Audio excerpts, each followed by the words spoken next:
Welcome to the I Can't Sleep podcast, where I read random articles from across the web to bore you to sleep with my soothing voice. I'm your host, Benjamin Boster. Today's episode is going to be a combination of three Wikipedia articles, one about candy canes, one on tinsel, and one on snow globes. A candy cane is a cane-shaped stick candy often associated with Christmastide, as well as St. Nicholas Day. It is traditionally white with red stripes and flavored with peppermint, but the canes also come in a variety of other flavors and colors. A record of the 1837 exhibition of the Massachusetts Charitable Mechanic Association, where confections were judged comparatively, mentions stick candy. A recipe for straight peppermint candy sticks, white with colored stripes, was published in the Complete Confectioner, Pastry Cook, and Baker in 1844. However, the earliest documentation of a candy cane is found in the short story Tom Luther's Stockings, published in Ballew's Monthly Magazine in 1866. Described as mammoth in size, no mention of color or flavor was provided. The Nursery Monthly magazine mentions candy canes in association with Christmas in 1874. And Babyland magazine describes tall, twisted candy canes being hung on a Christmas tree in 1882. A common story of the origin of candy canes says that in 1670 in Cologne, Germany, the choir master at Cologne Cathedral, wishing to remedy the noise caused by children in his church during the living creche tradition of Christmas Eve, asked a local candy maker for some sugar sticks for them. In order to justify the practice of giving candy to children during Mass, he asked the candy maker to add a crook to the top of each stick, which would help children remember the shepherds who visited the infant Jesus.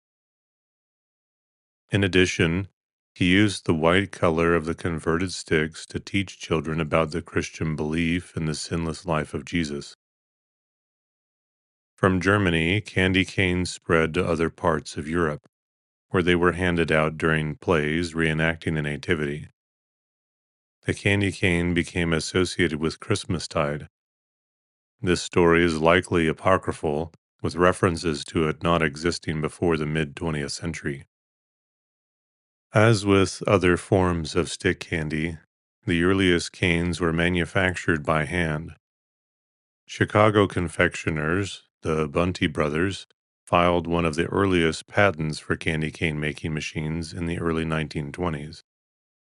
In 1919, in Albany, Georgia, Robert McCormack began making candy canes for local children, and by the middle of the century, his company, originally the Famous Candy Company, then the Mills McCormick Candy Company, and later Bob's Candies, had become one of the world's leading candy cane producers.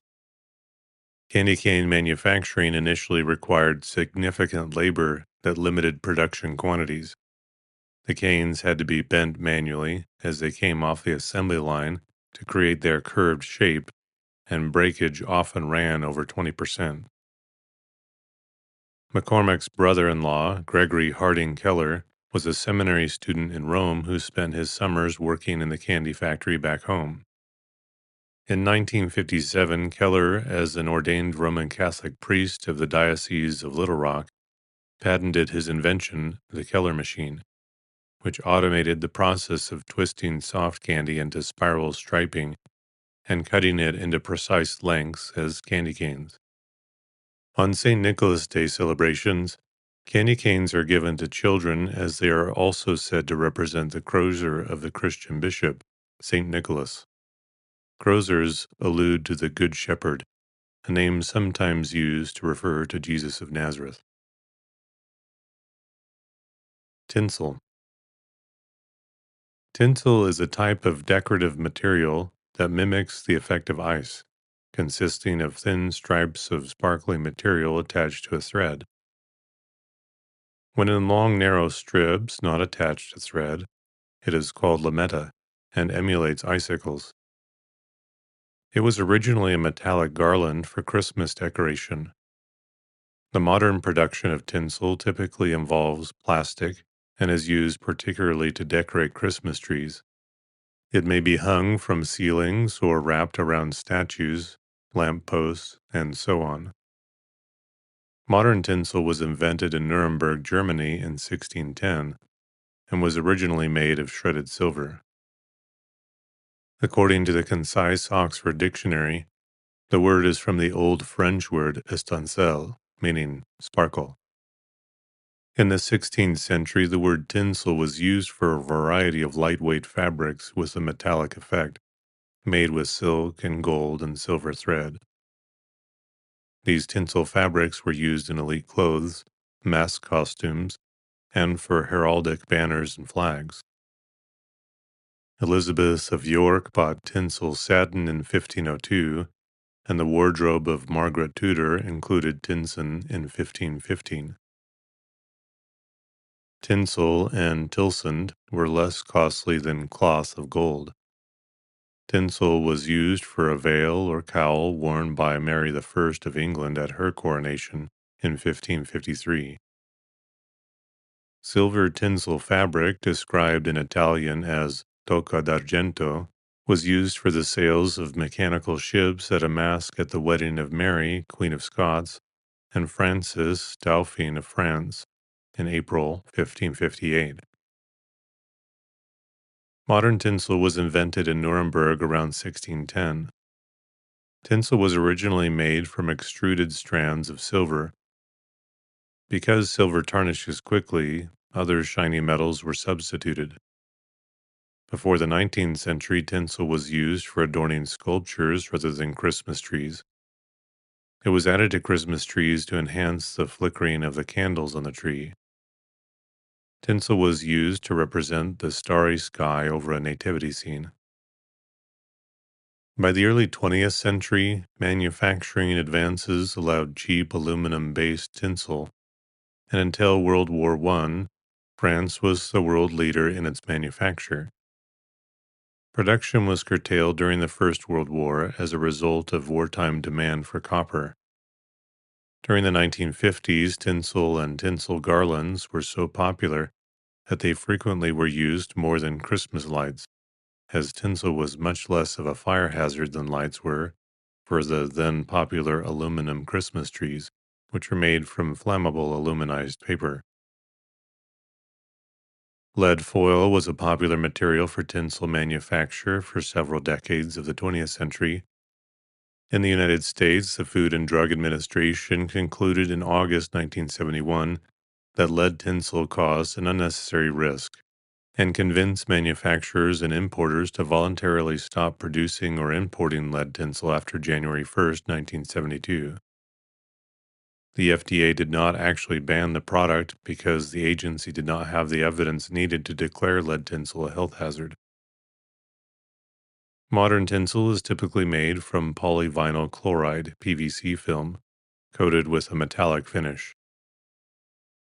Coated mylar film also has been used. These plastic forms of tinsel do not hang as well as tinsel made from heavy metals, such as silver and lead. Germans refer to a row of military awards and decoration as Lametta, German for tinsel, similar to dressing in full regalia or with a high level of formality. The expression was coined earlier to describe the appearance of Hermann Göring, e.g., in a chanson by Claire Waldruf, Rechts Lametta, Links Lametta, und der Bauch wird immer fetter. Tinsel on the right, tinsel on the left, and the belly gets fatter and fatter. Humorist Laureate's 1977 film Weihnachten bei Hoppenstedts, about a family Christmas, involved a Prussian-educated grandfather humming the Helena March with Radabouf and deploring the lack of tinsel. For Warmer Lametta, there used to be more tinsel, thus lamenting the changes in life due to the course of time, has become proverbial. Tinsel prints are two different types of print where tinsel is added after printing for decorative effect. The older type is a rare style of German religious woodcut from the early 15th century. The later type is English in 19th century, especially used for prints of actors in their roles. Tinsel has many traditional uses in India, including decorations on images, garlands for weddings and other ceremonies, and ornamental trappings for horses and elephants. Tinsels of various types are popular materials used in fly tying. Snow globes. A snow globe, also called a water globe, snowstorm, or snow dome, is a transparent sphere, traditionally made of glass, enclosing a miniaturized scene of some sort, often together with a model of a town, neighborhood, landscape, or figure. The sphere also encloses the water in the globe. The water serves as the medium through which the snow falls. To activate the snow, the globe is shaken to churn up the white particles. The globe is then placed back in its position, and the flakes fall down slowly through the water. Snow globes sometimes have a built-in music box that plays a song. Some snow globes have a design around the outer base for decoration. Snow globes are often used as collectible items. The snow globe dates back to at least 1878, as seen in the Paris Exposition Universelle, 1878, and reported in the U.S. Commissioner's Report of the Expo. Paperweights of hollow balls filled with water, containing a man with an umbrella. These balls also contain a white powder which, when the paperweight is turned upside down, falls in imitation of a snowstorm. At the end of the 19th century, the Austrian Erwin Perzi, a producer of surgical instruments, popularized the so-called Schneekugel snow globe and got the first patent for it. Originally, his globe was to develop an extra bright light source for use as a surgical lamp. As he tried to intensify the candle power of a so-called Schusterkugel, a water-filled flask used to focus light since the Middle Ages, with particles made out of different materials for reflection purpose, the effect reminded him of snowfall. He then built his first scene globe with a model of the Basilica of Mariazell. Because of the great demand for his snow globes, Perzi and his brother Ludwig opened a shop in Vienna, where the production continues until today as a family business, exporting throughout the world. The material and methods used to make the particles for Perzi's globe is a family production secret. In the United States, the first snow globe related patent was granted in 1927 to Joseph Garaha of Pittsburgh, Pennsylvania. In 1929, Garaha convinced Novelty Pool Ornaments to manufacture a fish version underwater.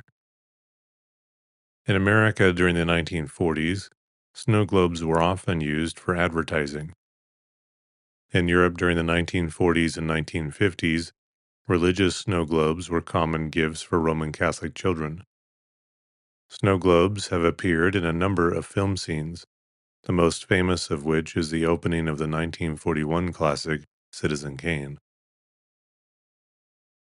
In the 1950s, the globes, which were previously made of glass, became available in plastic. Currently, there are many different types of snow globes available. These globes are produced by a number of countries and range from the mass-produced versions of Hong Kong and China to the finely crafted types still produced in Austria. Snow globes feature diverse scenes, ranging from the typical holiday souvenirs to more eclectic collectibles featuring Christmas scenes, Disney characters, popular icons, animals, military figures, historical scenes, etc. Since 2000, fashion and luxury brands such as Louis Vuitton, La Drieer, Sonia Rykiel, or Martin Margiela got a hold of the trend and grew fond of snow globes as collectible totems and emblems of their brand image. Such enthusiasm was reinforced by presence in numerous art collections of contemporary artists, Walter Martin, and Paloma Munoz, also known as Martin and Munoz, who used snow globes as a medium, or museums who paid tribute to famous artists such as French sculptor Auguste Rodin in creating high-quality numbered glass dome snow globes. Initially, snow globes consisted of a heavily lead glass dome, which was placed over a ceramic figure or tableau on a black cast ceramic base, filled with water and then sealed. The snow, or glitter, was created by use of bone chips or pieces of porcelain, sand, or even sawdust. As they became more sophisticated, the glass became thinner, the bases were lighter, bakelite was popular during the Art Deco period, and the snow was made out of particles of gold foil or non-soluble soap flakes. For health and safety reasons, white plastic has become more common in the construction of modern snow globes. The liquid has evolved from initially light oil to a mixture of water, antifreeze, ethylene glycol, and glycerol. An added benefit was that glycerol slowed the descent of the snow. Today's snow globes can include music boxes, moving parts, internal lights, and even electric motors that make the snow move so that it is no longer necessary to shake the globe. Some also have central slots for positioning items such as photographs. In 2005, many U.S. stores started to sell inflatable snow globes as part of their Christmas decor. These have a base with a blower, forcing air which carries polystyrene pellets from the bottom and through a tube up the back to the top, where they are blown out and fall down inside the front, which is made of transparent vinyl. The rest of the globe, including the characters inside, are made of colorful nylon fabric. These globes are typically large decorations for the front yard and are lighted internally with a few C7 nightlight type incandescent light bulbs, which are enclosed in plastic spheres to prevent heat damage to the fabric. A variation on this is the tornado globe, where small foam objects spin around inside a globe. This is more common for Halloween, where foam bats or sometimes ghosts may fly around the Halloween figures in the middle. These were most common in 2006 and come in both large inflatables and smaller tabletop versions with rigid plastic globes about 8 to 12 inches or 20 to 30 centimeters in diameter. As with the snow globes, static cling often causes the foam to stick to the plastic, especially vinyl, when humidity is low, while condensation will do the same thing on outdoor inflatables when humidity is high, or rainwater has seeped in while it is deflated. Rudolph the Red-Nosed Reindeer is a fictional reindeer created by Robert L. May. Rudolph is usually depicted as the ninth and youngest of Santa Claus's reindeer, using his luminous red nose to lead the reindeer team and guide Santa's sleigh on Christmas Eve. Though he initially receives ridicule for his nose as a fawn, the brightness of his nose is so powerful that it illuminates the team's path through harsh winter weather. Ronald D. Langford Jr. described Rudolph's story as the fantasy story made to order for American children. Each child has the need to express and receive approval for his or her individuality and or special qualities. Rudolph's story embodies the American dream for the child, writ large because of the cultural significance of Christmas. Rudolph first appeared in a 1939 booklet written by May and published by Montgomery Ward, the department store. The story is owned by the Rudolph Company, LP, and has been adapted into numerous forms, including the song by Johnny Marks, Rudolph the Red-Nosed Reindeer, Rudolph's Shiny New Year, and Rudolph and Frosty's Christmas in July, from Rankin Bass Productions, as well as Rudolph the Red-Nosed Reindeer, the movie, and Rudolph the Red-Nosed Reindeer and the Island of Misfit Toys from Good Times Entertainment. Character Arts, LLC manages the licensing for the Rudolph Company LP and DreamWorks Classics. In many countries, Rudolph has become a figure of Christmas folklore. 2014 marked the 75th anniversary of the character and the 50th anniversary of the Rankin-based television special.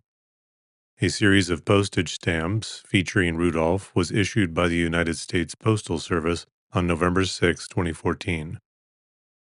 Robert L. May created Rudolph in 1939 as an assignment for Chicago-based Montgomery Ward. The retailer had been buying and giving away coloring books for Christmas every year, and it was decided that creating their own book would save money. May considered naming the reindeer Rollo or Reginald before deciding upon using the name Rudolph. May said his daughter liked reindeer, and he said he was treated like Rudolph as a child. In its first year of publication, Montgomery Ward distributed 2.4 million copies of Rudolph's story. The story is written as a poem in anapestic tetrameter, the same meter as A Visit from St. Nicholas, also known as 'Twas the Night Before Christmas. Publication and reprint rights for the book Rudolph the Red-Nosed Reindeer are controlled by Pearson plc. While May was considering how best to craft a Christmas story about a reindeer, while staring out his office window in downtown Chicago, a thick fog from Lake Michigan blocked his view, giving him a flash of inspiration. Suddenly, I had it, he recalled. A nose, a bright red nose that would shine through fog like a spotlight. The cultural significance of a red nose has changed since the history's publication. In 1930s popular culture, a bright red nose was closely associated with chronic alcoholism and drunkards, so the story idea was initially rejected. May asked his illustrator friend at Montgomery Ward, Denver Gillen, to draw cute reindeer, using zoo deer as models. The alert, bouncy character Gillen developed convinced management to support the idea.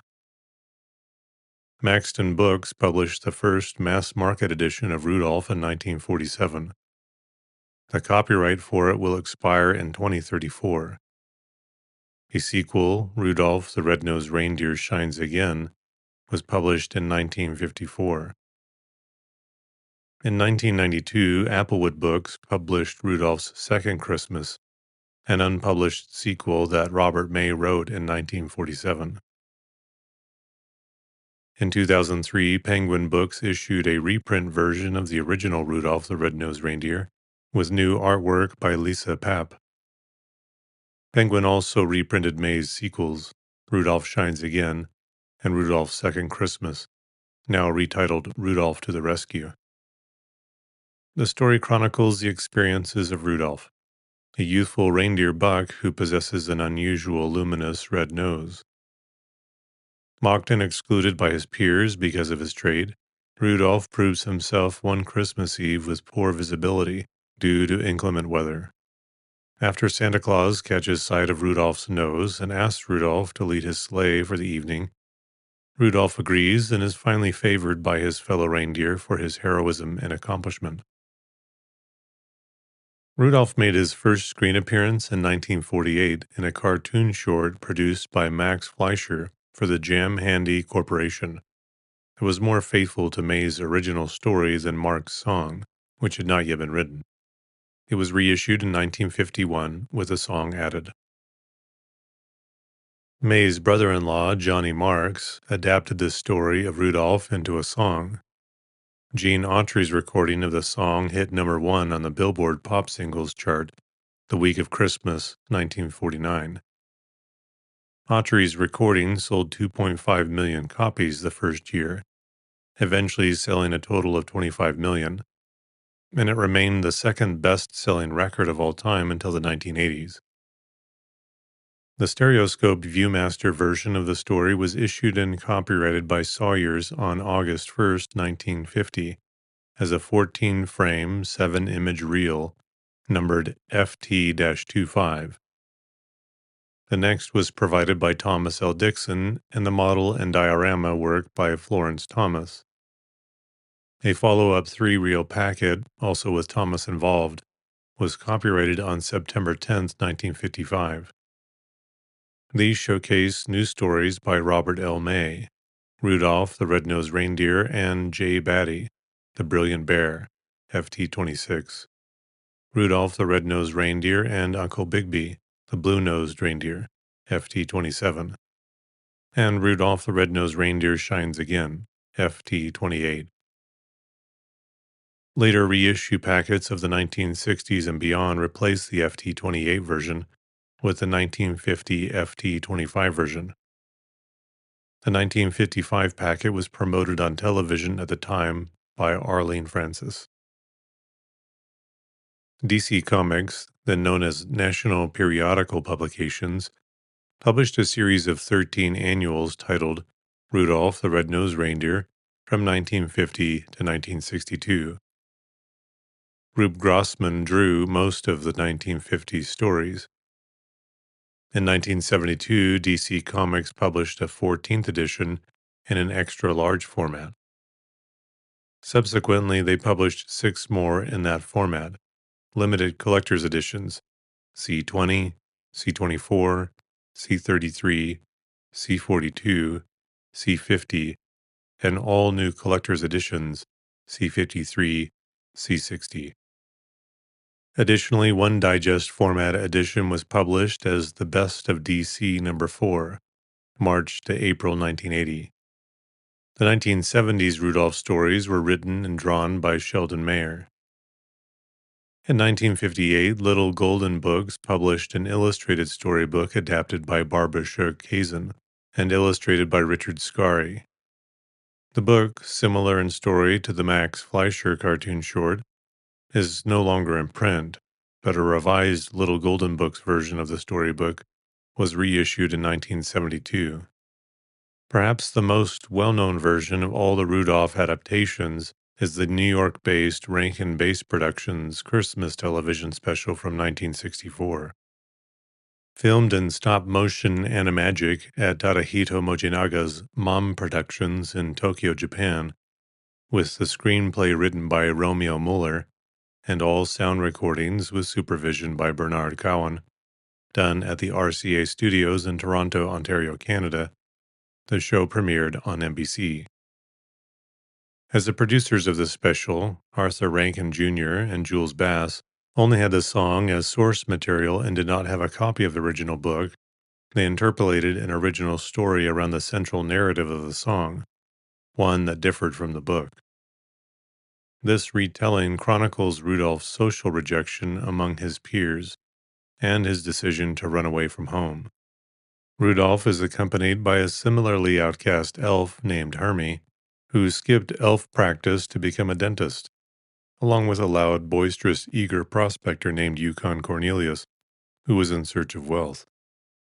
Additionally, original characters include Rudolph's love interest Clarice, the antagonistic, abominable snow monster of the north, and as narrator, Sam, the living snowman, voiced by Burl Ives. In the 1964 stop-motion television special, Rudolph is born to Donner the reindeer and Donner's wife. He is discovered by Santa to have a shiny, glowing red nose. For a while, he hides this quality that makes him different.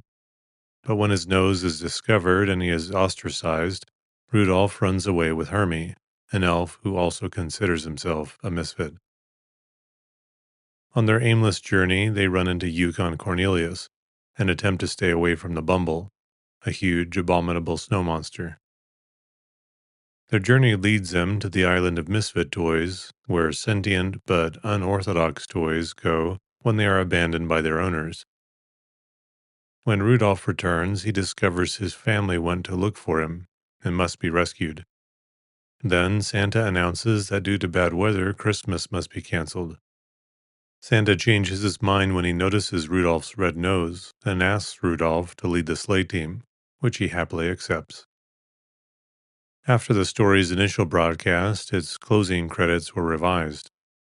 Images of wrapped presents being dropped from Santa's sleigh were replaced by a scene in which Santa stops to pick up the misfit toys and delivers them to the homes of the children below via umbrellas. with the exception of the misfit toy bird that swims but does not fly, who is dropped to its destination. The changes were prompted by viewer feedback, pleading for a happy ending for the misfit toys as well. The special now airs annually on CBS rather than NBC and is hailed as a classic by many. The special's original assortment of characters have acquired iconic status. The success and popularity of the special led to two sequels, Rudolph's Shiny New Year, 1976, which continued the reindeer's journeys, and the series was made into a trilogy with a feature-length film, Rudolph and Frosty's Christmas in July, 1979, which integrated the Rudolph universe into that of Rankin Bass's adaptation of Frosty the Snowman, 1969. Being one of the most popular Rankin Bass characters, Rudolph also made his cameo appearance in two Animagic specials, Santa Claus is Coming to Town, 1970, and Nestor the Long-Eared Christmas Donkey, 1977, and in the Easter television special, The First Easter Rabbit, 1976, with cell animation by Toru Hara's Topcraft.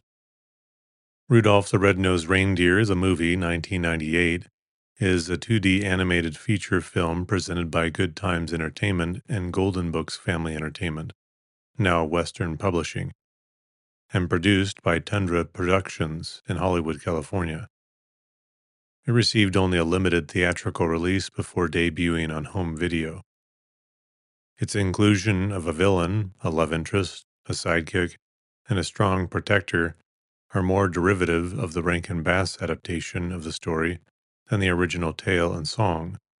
The characters of Stormella, Zoe, Arrow, Slyly, and Leonard parallel the Rankin Bass characters of the Bumble, Clarice, Fireball, Hermie, and Yukon Cornelius, respectively.